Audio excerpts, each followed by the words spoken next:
கடைசி trip comedy. 4 நண்பர்கள் சந்தோஷமாக அவங்க பயணத்தை முடிச்சுட்டு, மலை சுற்றுலா பயணத்தை முடிச்சுட்டு மகிழ்ச்சியாக ஊருக்கு திரும்பிக்கிட்டு இருக்காங்க. அன்றைக்கி நடந்த ஒவ்வொரு அனுபவத்தையும் காமெடியாக பேசிக்கிட்டு, இயற்கை காட்சியை ரசிச்சுக்கிட்டு அப்படியே போய்கிட்டே இருக்கிறாங்க.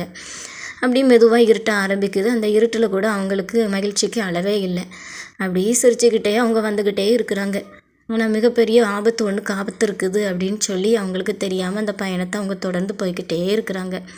திடீர்னு பார்த்தீங்கன்னா அந்த காரு அப்படியே குலுங்கிக்கிட்டு அப்படியே நின்றுட்டு பஞ்சர் ஆகிட்டு டயர். ராத்திரி ஃபுல்லாக உட்காந்துருக்குறாங்க. ஸ்பேர் வீல்ல காற்றில்ல. காலையில் பார்த்தா ஒரு தாத்தா வந்து எட்டி பார்க்குறாங்க. அந்த தாத்தா 10 கிலோமீட்டர் தள்ளி போகணும், வேணால் என் சைக்கிளில் வாங்க அப்படின்னு சொல்லிட்டு தாத்தாவும் கிளம்பிட்டாங்க. தூரத்தில் ஒரு லாரி டிரைவர் அப்படியே நின்று பார்த்துக்கிட்டே இருக்கிறாரு. இவங்களும் அந்த லாரி டிரைவர் நமக்கு ஏதாவது உதவி பண்ணுவாருன்னு சொல்லி இவங்களும் பார்த்துக்கிட்டே இருக்கிறாங்க. அவர் கீழே மேலே சுற்றி எல்லாத்தையும் பார்த்துட்டு கடைசியாக ஒரு வழியாக அவருக்கு தெரிஞ்ச ஒரு மெக்கானிக்கையும் வர வச்சாருங்க. மெக்கானிக்கு வந்து அந்த கார் டயரையும் நல்ல முறையில் மாட்டி கொடுத்தாங்க. மாட்டி கொடுத்தோன்னு தான் இப்போ தான் அவங்களுக்கு ஒரு நிம்மதியே வந்துச்சு. ராத்திரி ஃபுல்லாக உட்காந்துருந்ததுக்கு எப்படா நம்ம ஊருக்கு போய் சேரலான் இருந்து அந்த பயணத்தை அவங்க தொடர்ந்தாங்க.